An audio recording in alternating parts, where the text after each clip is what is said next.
Hey, welcome to Scales and the Tails Outdoors. The last post I put on YouTube, showed that my boat was kind of a mess.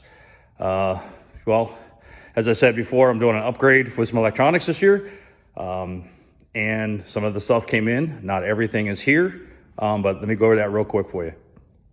As you can see, I've got my boat pretty much torn apart.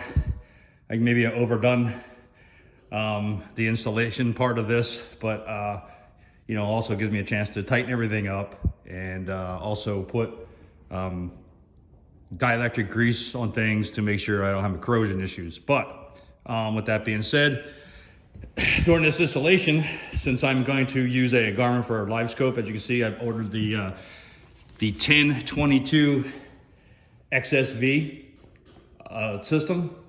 I went with that one for one main reason, is that it does not have a bail bracket. So in rough water, this unit will not pop out of the gimbal mount. So that is the main reason why I bought this unit. Second, you can see the perspective mount up there.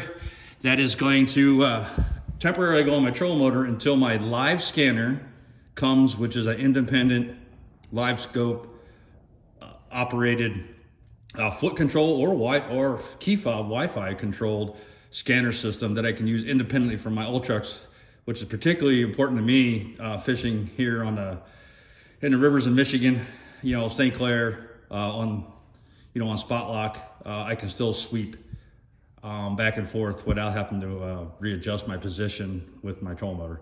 And then of course the Panoptic system right there, which unfortunately I just found out today, that just came out a brand new system, which I was not aware about. The LS34, which is a little bit different transducer and allows you to mount either side through the transducer itself. So maybe that'll be an upgrade later on. But with that installation, we are also going to add the Skeeter wiring harness. This is stout. This 2019 Skeeter FX21 comes factory rigged with 10 gauge wire. And the new 22s on up will come with 8 gauge wire to the consoles. But this boat doesn't have it. So I went with this system here. This will be an independent system. I'll have the fuse holders added, which are a little heavier duty than your ones that the factory gives you, or they do not give you. Sometimes Humminbird doesn't give you any. A remote battery switch just for this, so I don't have to splice into my main battery switch. And then I have the drops for the bow, which can add multiple units. I got 7 of these fuse holders, which I only believe I'm going to use 5, but I got 2 extras just in case for any upgrades later on. So I do have to do some extra work. I'm not gonna bore you with the details of installating and showing you how this is all done. There's plenty of YouTube videos for that instruction, but I will be putting my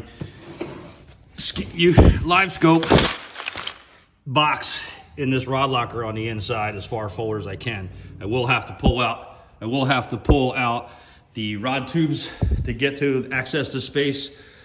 This will allow me to use the wiring and the networking cables that Garmin supplied without having to use an additional extension. I figured less connections, better. So hopefully next post will be everything put back together, and I'll show you a test run.